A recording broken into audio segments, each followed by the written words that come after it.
Brought to you direct from Studio 3B at Baird Brothers Fine Hardwoods, the American Hardwood Advisor is your source for trends, tips, and insights into how the building industry has evolved. Join me, Steve Stack, along with guest builders and industry leaders as we talk shop and go in depth on what it takes to be the best of the best.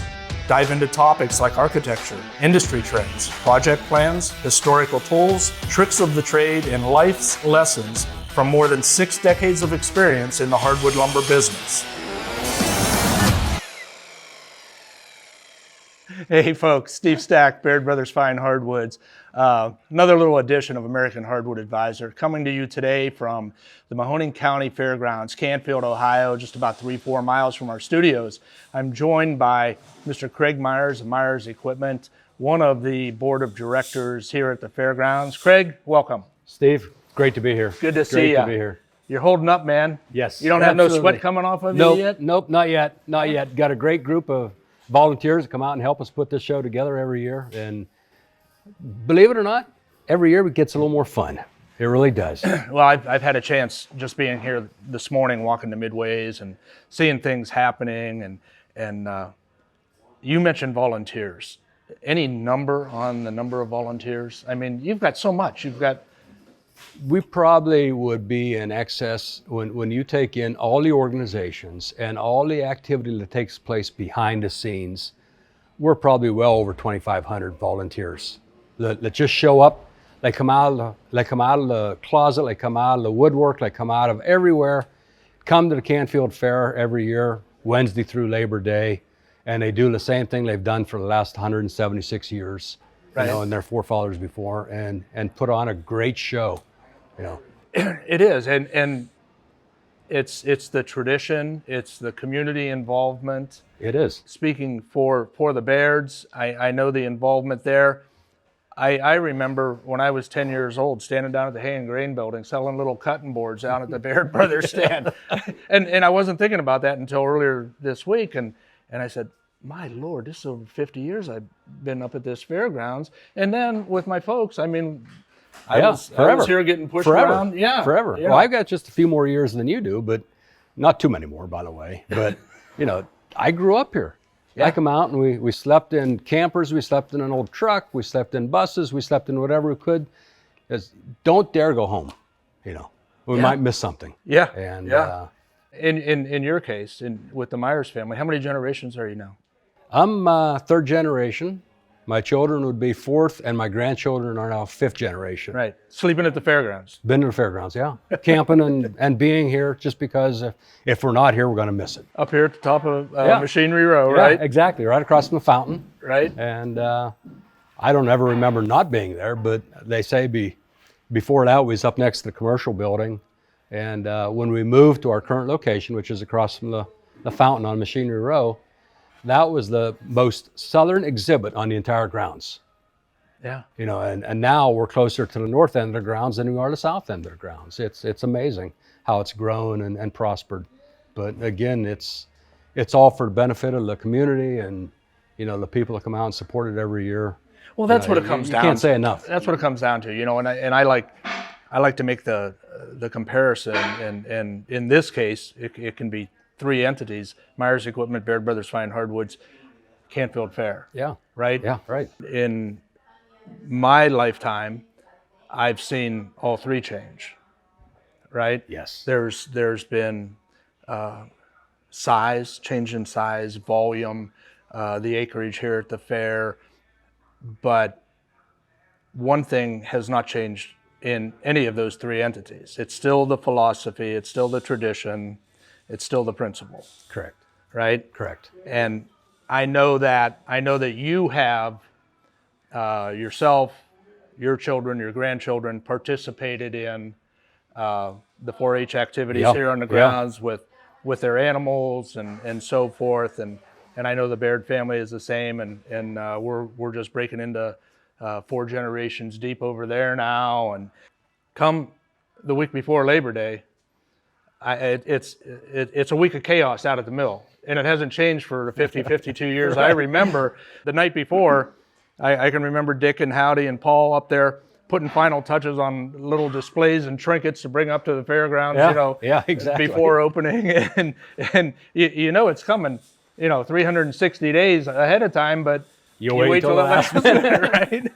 Well, something may change. Yeah.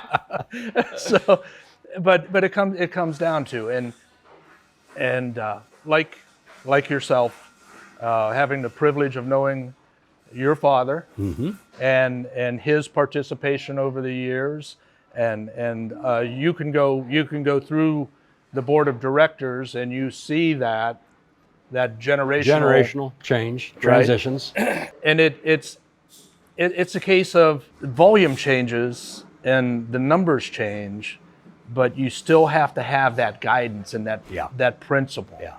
And where did you learn your guidance from?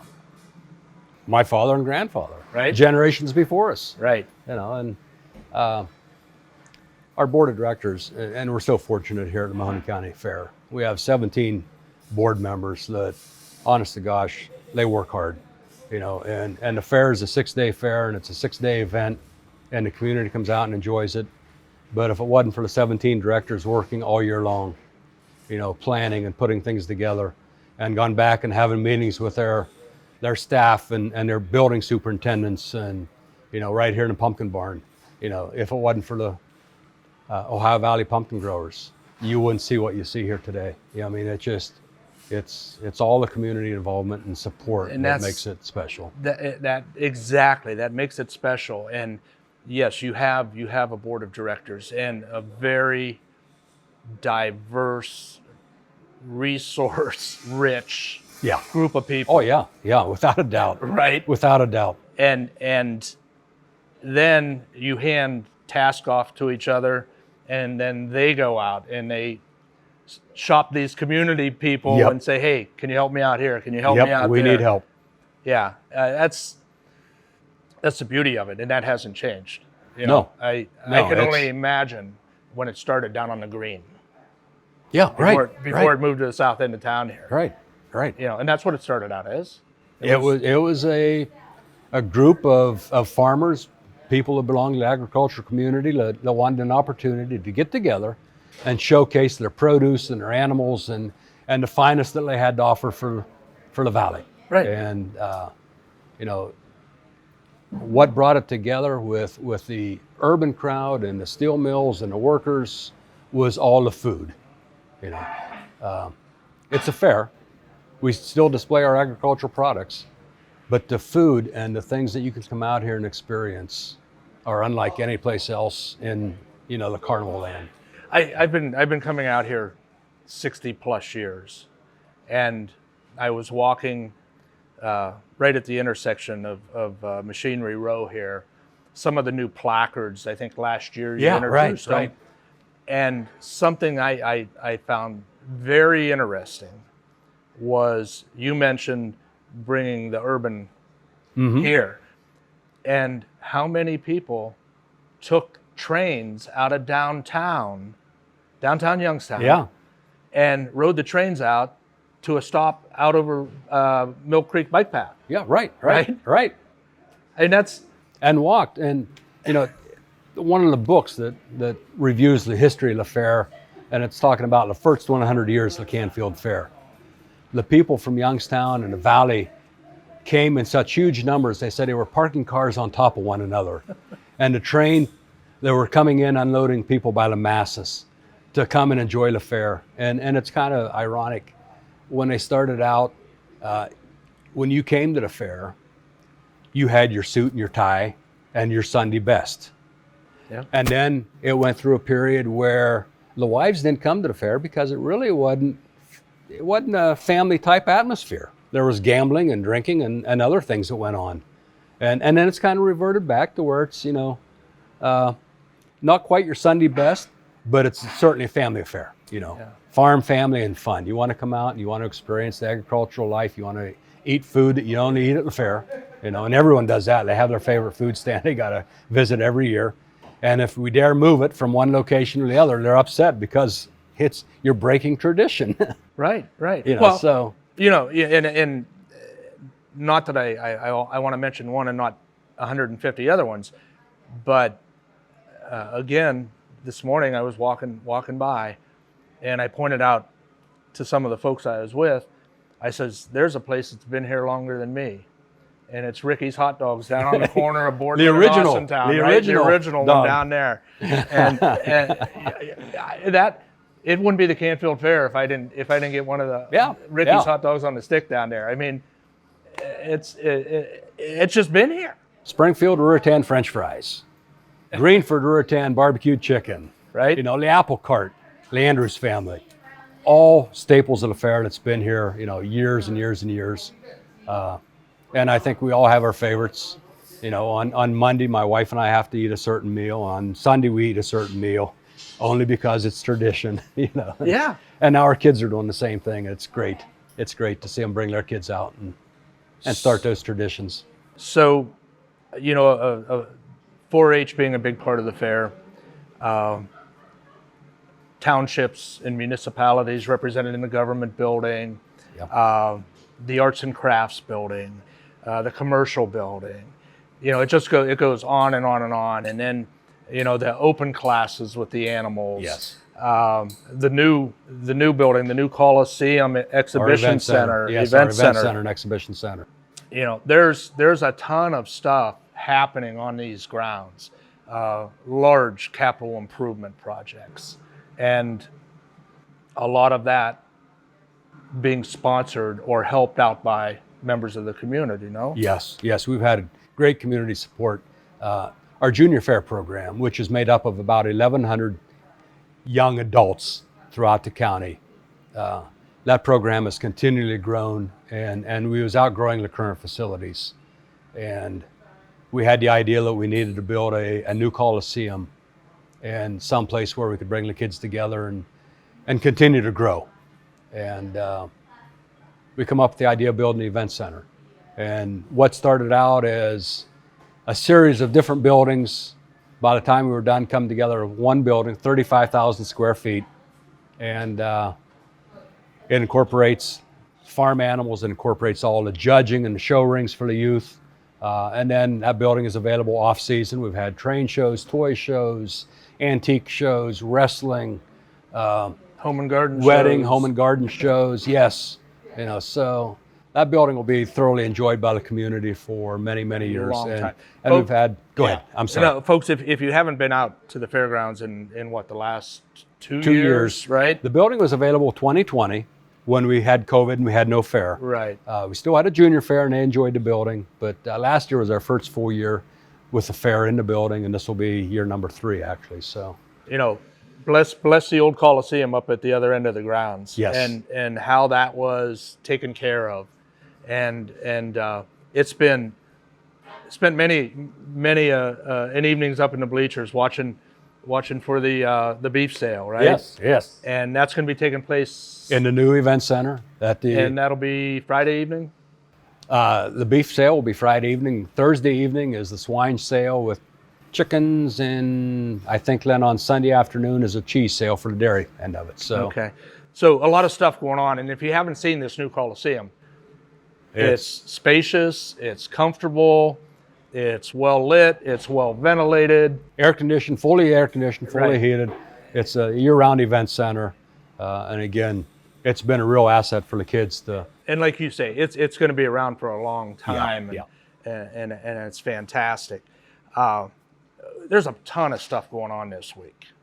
The week of the Canfield Fair, it's a busy week. I mean, you have guests coming in and out of the grounds, and you have the 4-H events going on from the day they drop their animals off until the day they take them home. out of here, right? Up by the big rock, you have that little entertainment stage. Correct. You know, there's different Correct. stuff going on Actually, up there. we've got 2 different stages on the grounds that offer free entertainment. We've got entertainment down in the village, Western Reserve Village. If you haven't been down to the village in a few years, some of the things they do, and again, it's volunteers that come out and make that probably the focal point of the fairgrounds. You know, with the old steam engine, the old library, the church, you know, everything. I mean, it just, Well, you were talking earlier about the gentlemen back in the day coming in their suit and tie, and then Yeah. when the ladies did start coming, they were in their formal long dresses. Yeah. And you walk in. I'm thinking of the general store, drugstore down. Right. And that was the era Yeah. from from that time period, and it had to be completely different. We walk around in our shorts now, and flip flops, tennis shoes, whatever. And our cell phone. Yeah. Looking up our favorite food stand on our app for Canfield Fair. Okay, go ahead. Great point. Great point for the visitors. Yeah. CanfieldFair.com, and there's a Canfield Fair app. It's a free app, and you can find your favorite food stand. When you come in, you can push remember me, and it'll track your parking. If you want to track your friends, you can do that as well. Or if you need a full schedule of all the events, both free and other, you can go on the Fair app and bring up everything that's going on day to day. Also, CanfieldFair.com, our website, has all the same benefits. Plus, check the weather before you come out. Find out what's the best route to come in and park. Find out what's going on before you get here, and the favorite food. So we've touched on a lot, and this building, the pumpkin building here, is just representative of one small aspect of the many different buildings. The Grange Hall's still just to the east of us here. Yep. That's something to see. The cultural buildings, it just goes and goes and goes. But one of the landmarks of this piece of property, the Grandstand. Again, this year, you've brought in a nice venue of entertainment. Tell us about that. Friday night, Demolition Derby. World's largest demolition derby right here at the Canfield Fairgrounds on Friday night. Saturday night, championship truck and tractor pulling here at the Canfield Fair. Run double tracks, constant activity, 6 classes from 2 different world-renowned organizations that have put pulls on all over the country. Lots of noise, lots of power. Going to be shaking the dust out of the grandstand. Bring your earplugs if you're bringing children. Great entertainment. Sunday night, country western star Sam Hunt. Going to put on a great show. And on Monday night, we'll wind out the weekend with John Fogerty, rock and roll legend from back in our day. Yeah. John Fogerty. Yeah. So plenty of good tickets still available. CanfieldFair.com or Ticketmaster. Go on, pick your seats, and come out and enjoy the shows. Folks, a lot of great things happening this week, starting on Wednesday, running through Labor Day. You see Craig say hello, but you see this guy say hello also. Canfield Fair, something to crow about. Folks, find your way out to Canfield, Ohio, and the Canfield Fairgrounds, Mahoning County Fairgrounds. It's going to be a great week. Craig, thanks for joining us. It was Appreciate a pleasure. it. Have fun at the fair. Good luck this week, man. Oh, we're Stick gotta around, have folks. good weather. It'll be Follow great. the socials, BairdBrothers.com, Instagram, Facebook. Talk to you soon. For all you folks listening, thanks for talking shop with Baird Brothers Fine Hardwoods. If you've enjoyed this episode and want to stay up to date with the American Hardwood Advisor Series, give us a like and subscribe.